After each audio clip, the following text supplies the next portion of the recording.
Welcome, everyone, to another edition of Unravel Your Mind. We're here to transform relationships to love and to life. So, we've got a bunch of questions that I'm excited to be answering today. And I'm always open to hearing new questions. If you're listening in live, please comment and write a question in the comment section. And I'm happy to answer it either today or in next week's episode. So, if you're listening on replay, thank you. Please put your comments or questions in the comment section. I will still answer them. So it's all in real life time in so many ways. All right, let's jump into question number 1. How can I be vulnerable when I'm hiding parts that make me feel stupid? I don't want to feel humiliated.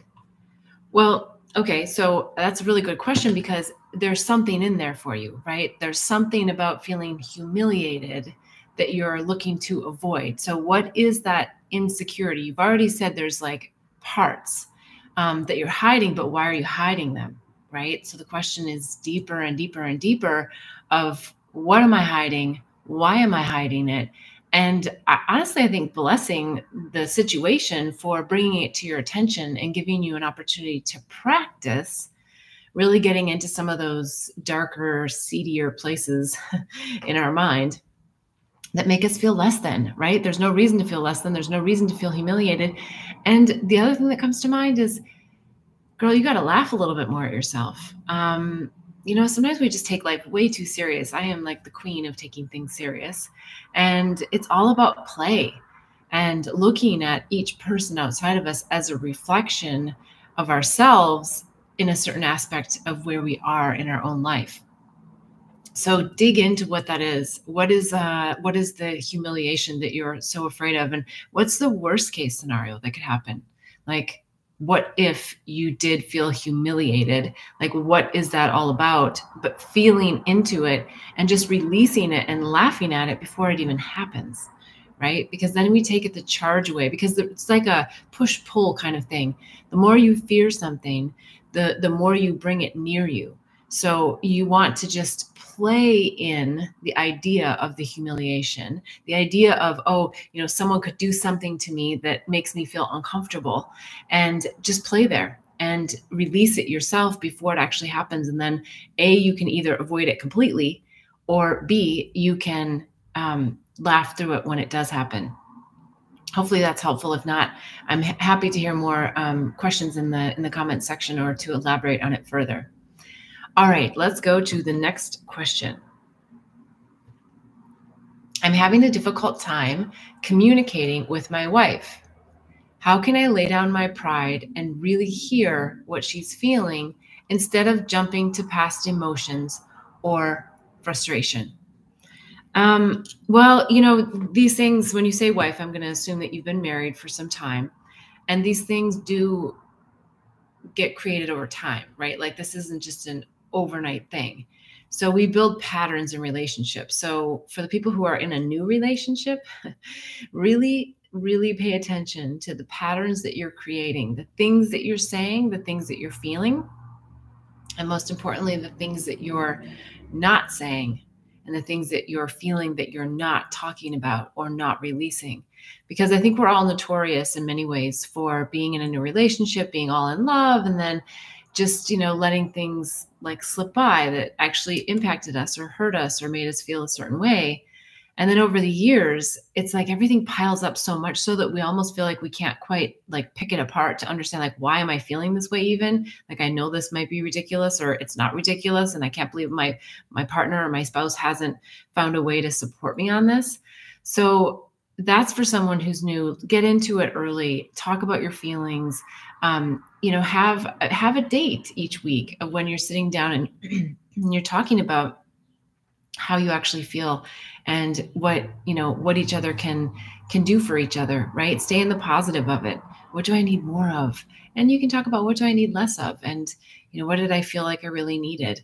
And then you have a really growing relationship. Okay, so back to the actual question, which was, I'm again assuming that this person has been married for a while and that they've built somewhat of a dossier against that person, meaning a whole long list, right? Women are potentially more notorious for this than men oftentimes about building these lists. And men are just like, yeah, whatever. Like, you're talking about something that happened 10 years ago. Are you kidding me?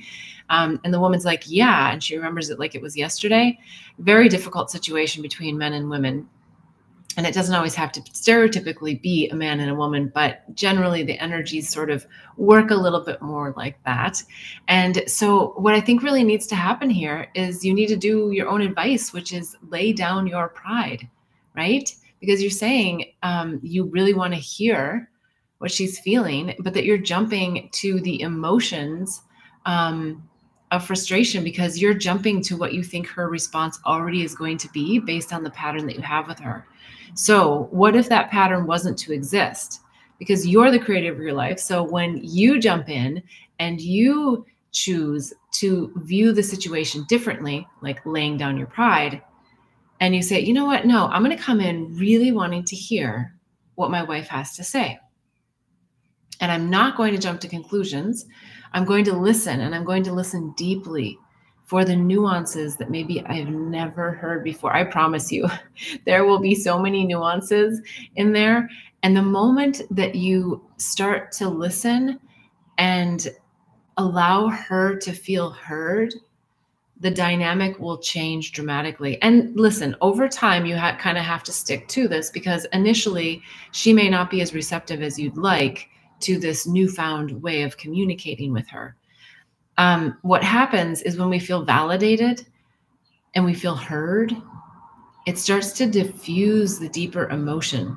Sometimes, depending upon how long this has gone on, it accentuates it. And then we get like really like, and like, you're finally hearing me. And then we don't actually respond. I'm saying we collectively, the person that's feeling unheard, because then we're like, okay, now you finally are hearing me. And da, da, da, da, da, da.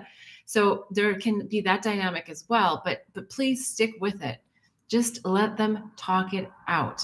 Let them feel it out in that moment. Let them feel what it's like to finally be heard with whatever emotion comes. So I think first and foremost, go into that conversation with the goal that you are not going to be heard. Whether that happens or not is left up to the universe and, your relationship. But go into it simply wanting to hear and allow the other person to feel, and just observe out of complete curiosity how that changes the dynamic.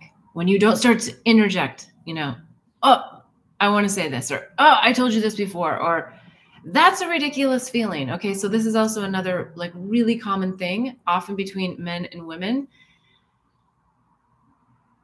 Men have a way of seeing things very black and white. Nothing wrong with it. Women have a way of seeing lots of shades of gray, and there's nothing wrong with it. But it's two very different styles of thinking, feeling, and communicating.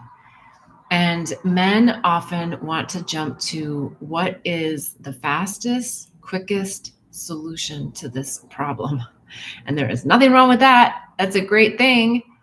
But if a woman is not feeling heard, she doesn't care about your solution, no matter how smart, how savvy, how quick fix it might be, and how logical, right? Like, because that's the other thing. It's like, I think a lot of times we're in between this, like, what's logical and how do I feel?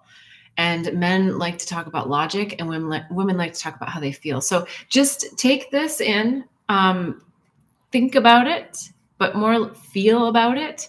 Because if you start to think before you even go into the conversation, the outcome of her feeling heard and her feeling diffused emotionally, and you guys actually coming to a place where you're both going to be heard, visualize that before you even start the conversation. And you are just going to see a lot change in your relationship and your communication. And again, try not to have a lot of expectation for that first time, because it can be really jolting to your partner to actually have you show up and listen. So just remember, some of these things take time. We take time to get into them and get everything raveled so tightly. So oftentimes it takes some time to just get out of them.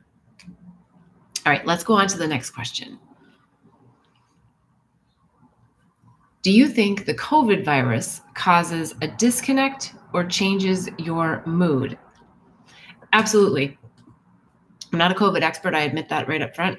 But I absolutely, from my own experiences and from lots of conversations with others, so again, not a clinical trial, no data here, there is a disconnect that happens. I mean, look, when we feel ill in general, right, we're just not on our game. We're not as sharp, or our intuition's sometimes not as good.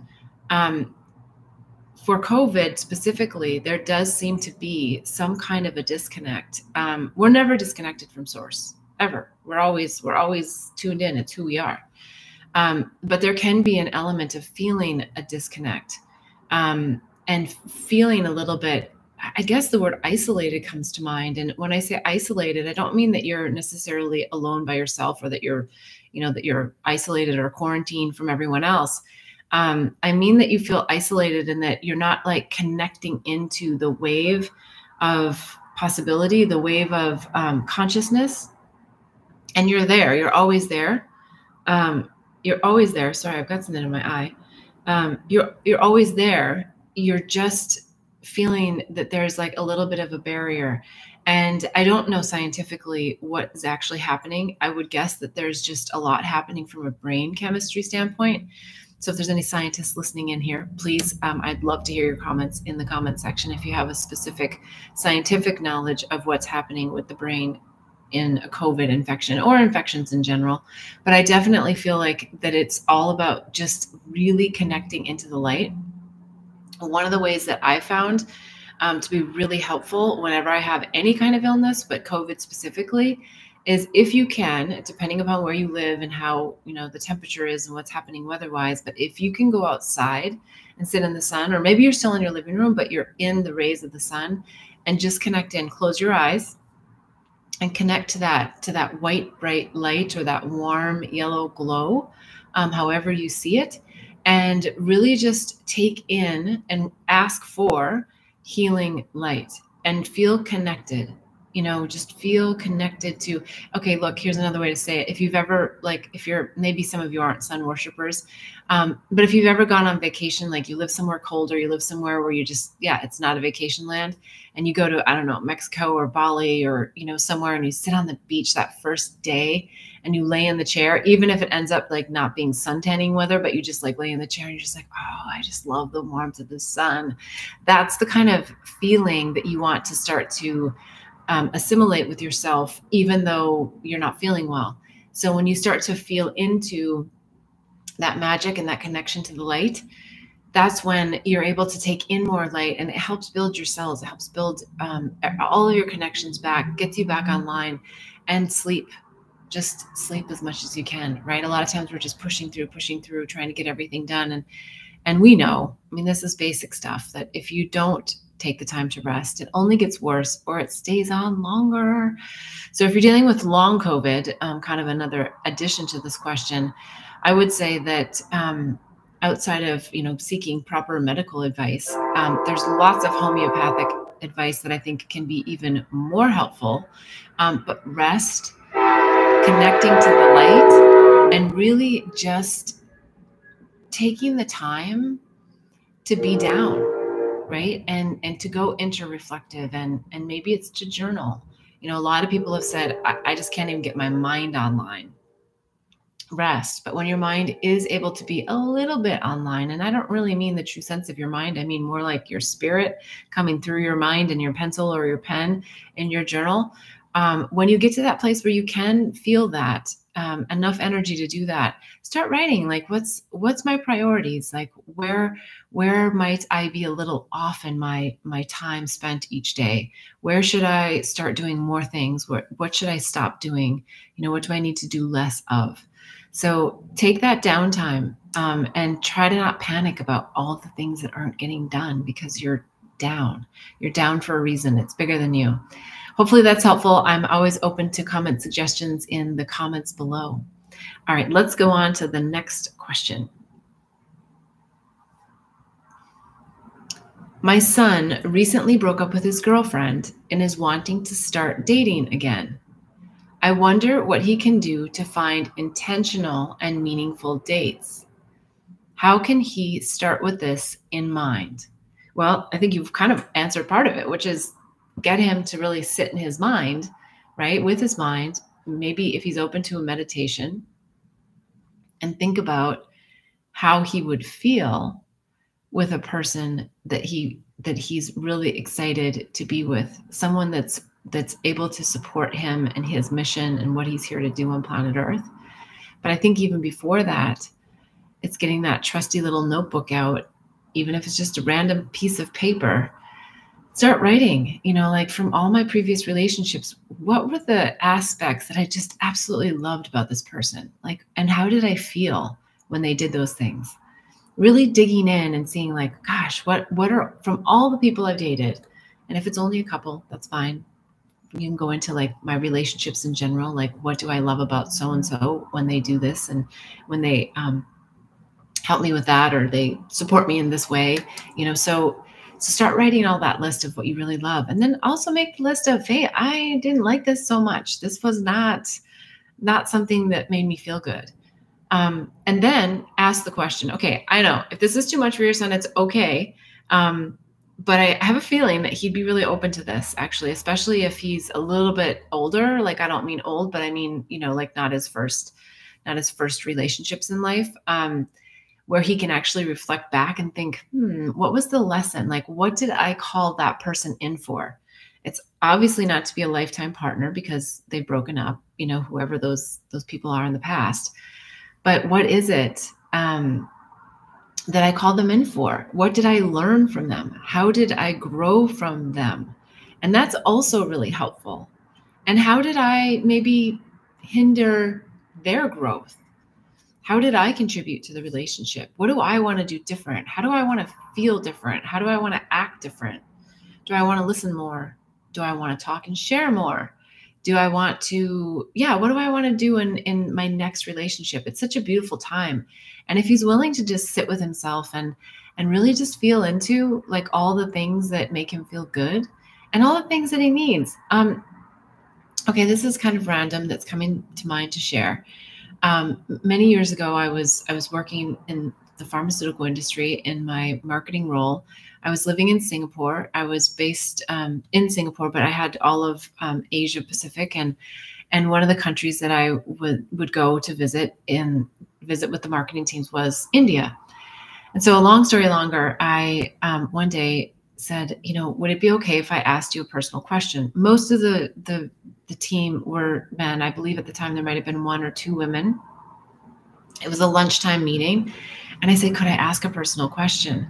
And they said, sure. And I said, well, have you been in an arranged marriage or were you able to just go out and date? And he said, oh, yes, no, absolutely, an arranged marriage. And I was like, could you share a little bit more about that?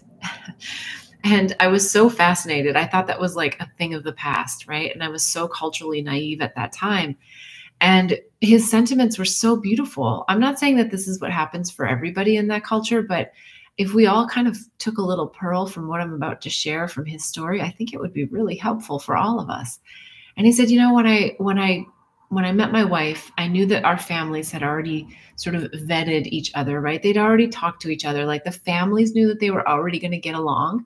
And how wonderful is that, right? To know that your families have already agreed. They're not like sort of being, pushed into being the in-laws.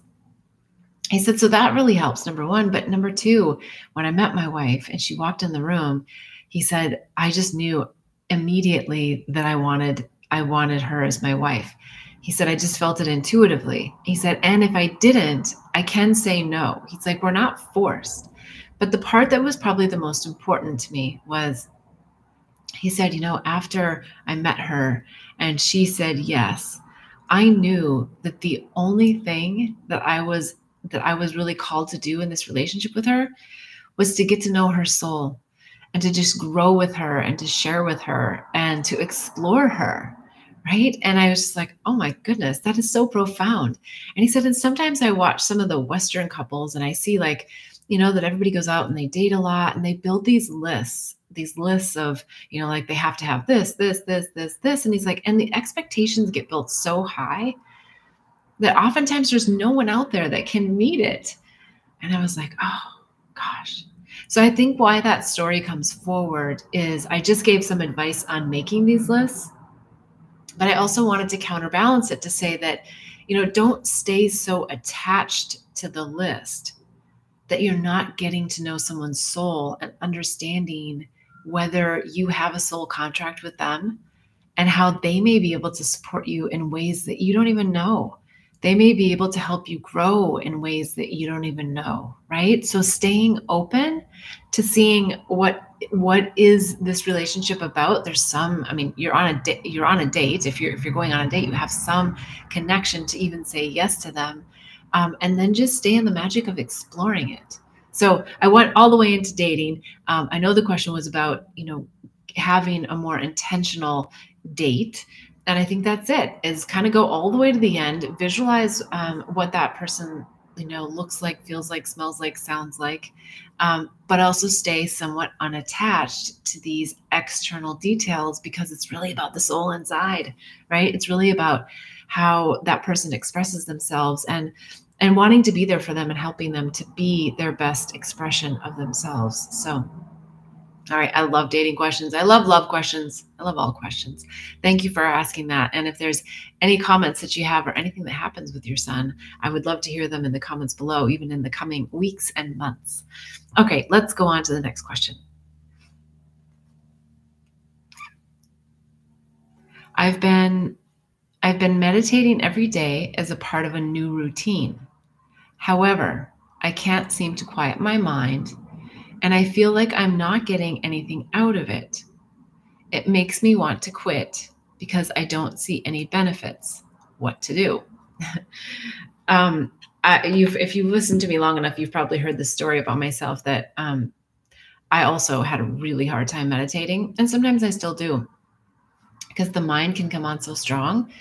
And what the universe did for me many, many years ago now was got me taking flower photographs, so much so that that was my way of meditating. Because when I would photograph flowers, I would fall into this really beautiful, wonderful state of just expansion, and I would quiet my mind and I would start to get downloads. And one day a friend of mine said, "You need to put those out on Instagram, those flower messages." And then another friend said, "Oh my gosh, you're a flower whisperer." And so I started owning that and really knowing that the relationship that I have with flowers was really to quiet my mind so that I could hear my higher self, right? So yes, it felt like messages from the flowers, and in some ways it is, but it's really just another aspect of my higher self speaking to me, guiding me, supporting me, and holding me. So if sitting on a pillow in a particular place isn't working for you, then maybe you consider another option. Like, for example, if you live near the ocean, or you live near a water feature, or maybe you bring a water feature into your home, something that helps you to tune into something. It's still something outside of you, but sometimes it can be calming and it can just distract the mind enough, like the flowers did, so that you can just feel, really centered. Now, why I was also saying the possibility of going to the ocean or sitting by a waterfall or something like that is that sometimes just getting out of the energy of your home really helps, because you might have children and you might have, just activities, people moving about behind you, around you, in front of you. And sometimes that can be really distracting as well. Ideally, you'll get to a place where you can sit amongst all of that and not have that even flinch you, because you're just so in the meditative state and so grounded. Now, speaking of grounded, the other thing that you might want to do is really think about how you're sitting, and if you're really on your sit bones, and if you're really upright, because a lot of times, we have a tendency to slunch. We have a tendency to relax. We have a tendency, and it is about relaxation, but it's about relaxation in a way that your spine is open and that you're really connected to the earth plane. A lot of people will give the tip to, to really sit and then envision like a little cord or string. I like to think of it almost like, it's kind of silly to say, but a rat's tail or a mouse's tail. You know how it just like winds around something, and that's how it kind of hangs on for balance. It's kind of like that. Like, just create a fictitious tail from yourself and just go down into the ground and find a root system that you can just wrap it around like a tail, and then just sit there knowing that you are really grounded. And you can even start thinking about everything that's under the ground, not in detail, but this, just the survival of everything down there and how supportive it can feel to be just surrounded by Mother Earth and just really be enveloped. And, if you were a kid and you ever were at the beach and somebody came and put sand on you, well, some people felt like that was claustrophobic, but other people felt like, oh gosh, it just feels like I'm back in the womb, like I'm back in a real beautiful, safe space.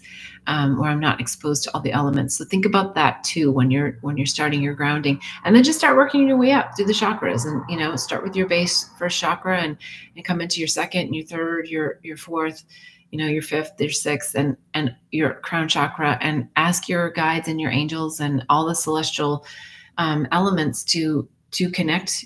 Well, you're always connected, but to show you that connection, to feel that connection more. And so you're really just doing this really wonderful, like terrestrial and celestial combining of the two, where you're feeling just really grounded. So I think it's just being more active in your physical body and your intention as you sit to meditate, because that's what helps you quiet the mind. As you're looking to get out of your mind, you're looking to quiet the mind, and in some cases you'll get hits that come through, but it's just really connecting into that love-filled light and just feeling expansive and beautiful and feeling the nothingness and the everythingness that's all in that same moment. So meditation can be hard, but it doesn't have to be, and there's so many other ways you can do it. And maybe one last thing I'll throw out is I know surfers have this incredible way to connect with the ocean, and that's a form of meditation too. So it doesn't always have to be that you're sitting on a pillow. It's ideal, but you can find other ways, like photographing flowers like I did, that kind of get you into it and get you into that feeling so that you know what it is that you're looking to experience when you're in a meditation sitting on a pillow. All right, I'm happy to hear any comments in the section below. Let's go on to the next question.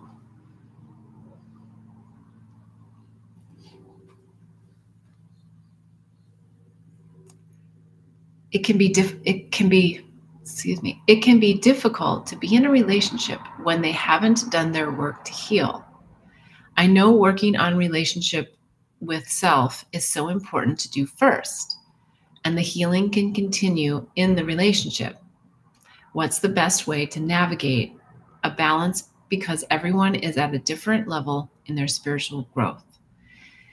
Yes, absolutely. All great points. It feels really like you're on it already. Like you've already got the whole foundational base. For people who haven't, the whole message here is that you want to be working on yourself. You're not here to heal anybody else. Sometimes, especially as women, mothers, not always, but different archetypes, empaths, we want to help others, and that we can help others and we should help others, but we always have to put our oxygen mask on first. So we always want to get to, what is the lesson for me? What is that person reflecting for me? It's not about being a narcissist. No, it's about understanding the lesson that you've called that person in to help you learn. And so when you're dating someone new, if they're not in that awareness at all, like they have really no clue about personal growth and development, I would say for sure they're not the person that you need to step into a relationship with, because you do want someone who is also on their own trajectory of doing their work. Now, with that said, I also want to say that judging someone for where they are in their work is also not helpful. It doesn't mean that that person has to be at the exact same level as you in this, ascension process. It means that they have to have desire and that they have to have an interest in having awareness. If they're 100% asleep and just not interested in waking up or not interested in growing, then they're really not for you. That is for sure. If there's someone who is wanting to do the work, but you feel like I'm always kind of holding myself back, then I think you really have to have a real heart to heart with yourself. Like, how much am I putting out? that is deprioritizing my own growth, right? Where you're focusing more on them than you are on yourself. And that's a really important distinction to make. So I would feel into that and feel like, how willing are they and what are the lessons, and talk about it. Ask them specifically. Like, don't just make this a head game or a discussion with all your friends. This is like let me really talk to the person I'm with. Like, where are you at with this spirituality stuff? How are you feeling about talking about deeper subjects in this relationship, and talking about your past, and talking about your relationships with your family and your work. And if they're not interested in that, then you've really got your answer. So I think I've covered that one. Let me just double check that I got the whole gist of what the question was. The healing can continue. Yes. So I think, just to reiterate, really balancing is about prioritizing, right? It's about prioritizing you and your growth, and them and theirs and their desire. Does their desire match yours? So they may not be at the same level, but if their desire matches where they're really wanting to move through, then I think you've really got something to work with, because you can grow from them and they can grow from you. And remember, they are where you were at one time. And so there's like a real fun, loving space and place we can be with that. That's what happens a lot of times with children, right? Is we're overlaying, what we've learned about things. And a lot of times that's from the mind. And the child also has things that they're teaching us from spirit and reminding us to go back to, which oftentimes is simple things like fun and play. All right, let's go on to the next question. How important do you think having an Akashic record reading is? Well, I don't know if I would say how important it is. I would say it's all about timing. There's different reasons why people access the Akashic records, and it is definitely for growth and for moving through to the next level, if you will, embodying more of yourself and deleting programs and templates that aren't serving you in this lifetime, but that you've experienced in others, or other multidimensional aspects of yourself that are holding you back or creating chaos or whatever it is in your life. So the Akashic records are a very important tool. I would just throw a little caution to the wind that it's also about timing. Timing is really one of the more important things, where you're at in your journey, how willing you are to receive and accept the lessons and the learnings that come after being in the Akashic records. Because, if you're going in and you're shuffling stuff up and you're deleting, it can make things on this side of the fence, meaning here in the matrix, a little bit more discombobulated. And so we really want to be ready for this accentuation of our expression of ourself, our true self, because sometimes it means things drop away that we're not expecting. People leave, moves come, career changes take place. So there's lots of things that can happen as a result. And so I guess my advice would be, don't take it lightly.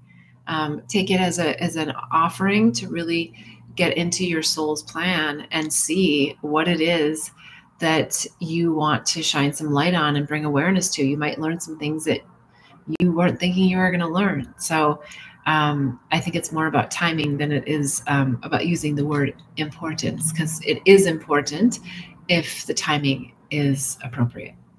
All right, let's go on to the next question. Do you think there are negative side effects of beauty procedures like Botox and other products to help stop aging? Well, this is an interesting question, a little out of the realm of transforming relationships to love and life. But hey, it's a relationship you have with yourself, isn't it? I'm not going to say anything potentially negative about any procedure, because I am not an expert in procedures or any of the formulations or any of that. I'm just going to speak from a purely spiritual consciousness standpoint, that a lot of these procedures, are obviously external. They're external in your facial features, your body, whatever. And they do have an impact on your internal energy system. What I think is even more beautiful is when we can go inside first and raise our vibration and also just love ourselves for whatever expression we have, if it's a wrinkle line or, a think line or whatever it is, and just really love ourselves for exactly what we have, and raising the vibration from the inside out that also keeps us young and youthful and buoyant. I'm not going to say that you shouldn't do any of these things. I'm just saying that I think, really doing all of the inner work is so much more important than the beauty of the outer, the outer work. Because as we know, beauty comes from the inside. I mean, we've seen this example so many times, right? Where beauty is in the eye of the beholder, and it's often the people who are the most confident, the people who have the most self-love, that have the biggest heart, that everybody's just drawn to, and that's the beauty inside that's shining through, the light that's coming through, for everyone to experience. And so that aspect is more important than anything you can do on the outside.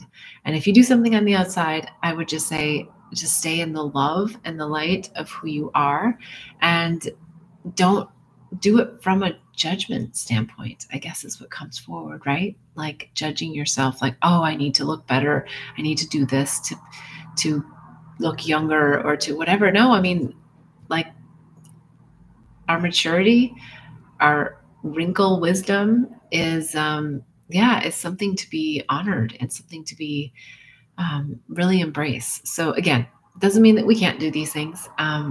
It just means, like, let's make sure we're staying focused on the priority of the internal world. All right, I think we're coming down to the hour. I'm happy to hear any other questions. Just checking the live chat just to make sure I haven't missed anything. I am so grateful and happy each week for all the questions that are submitted, and everyone who joins in. I so appreciate you. I thank you so much. Please, again, submit questions for next week, either here in the comments. You can go to Queen Bliss B on Instagram or Beth Bell Live on Facebook and add questions there as well. I can't wait to see you next week. Thank you so much for tuning in. And until then, wishing you much bliss and love on life's journey.